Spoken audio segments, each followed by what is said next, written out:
He didn't leave because he had nothing. He left because he saw too much.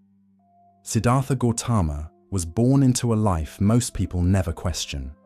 Comfort, stability, protection. Everything was arranged so that nothing would disturb him.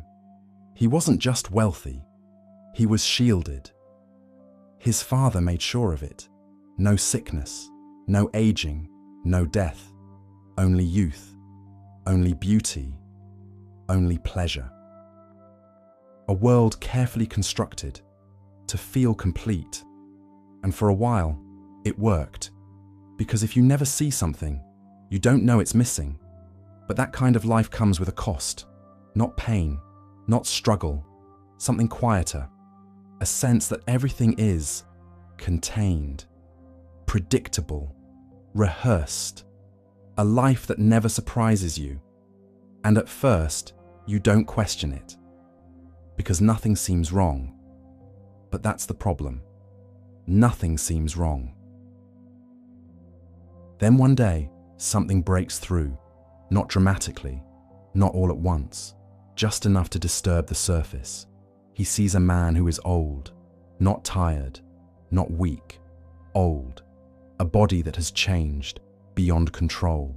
And for the first time, he realizes this happens, not to some people, to everyone. Then he sees someone who is sick, not uncomfortable, not temporary, sick in a way that takes over the body, that doesn't ask for permission, something you cannot negotiate with. And then, death, not an idea, not a story, a body that no longer moves, a life that has ended completely. These weren't just encounters, they were violations, because nothing in his world had prepared him for this. No one had told him, and now he couldn't unsee it.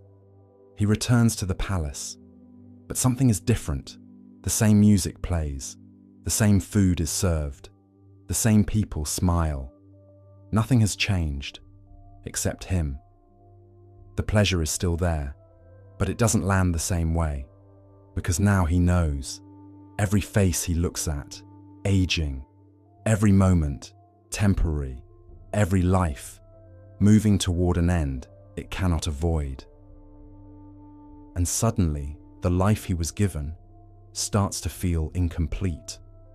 Not because it's lacking comfort, but because it's avoiding truth. This is the moment most people recognize, not in a palace, but somewhere in their own life, when things are fine, but they don't feel right anymore, when the structure still stands, but you can see through it. You can stay and keep everything as it is, but you'll know, or you can step into something uncertain, with no guarantee it will be better, only that it will be real. Siddhartha didn't leave immediately. He stayed, he observed, he sat with what he had seen. Because once you see clearly, you don't rush, you understand. And what he understood was simple. No amount of comfort can protect you from reality, not from aging, not from illness, not from death, and not from the quiet dissatisfaction of living a life that avoids all three. So the question changed. Not, how do I stay comfortable, but what is actually true? And once that question appears, it doesn't go away. You can distract yourself. You can delay. You can build a life around not asking it, but it stays. Until one day, the answer becomes unavoidable. He didn't make a speech. He didn't announce his decision. There was no moment of drama, just clarity. This life is not enough. Not because it isn't good, but because it isn't real. So he leaves, at night, quietly, no audience, no recognition, no certainty of what comes next. He walks away from comfort, from identity, from everything that defined him. Not because he wanted less, but because he could no longer pretend. And that's the part people miss. It wasn't sacrifice, it was inevitability. Because once you see clearly, staying becomes harder than leaving. Most people never reach that point, not because they can't, but because they don't look long enough. They sense something is off, but they move on. They distract themselves.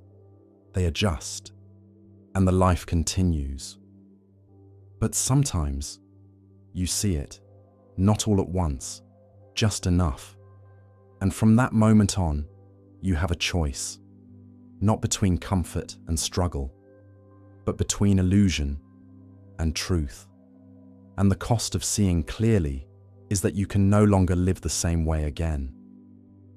Siddhartha Gautama walked away from everything, not to escape life, but to finally understand it.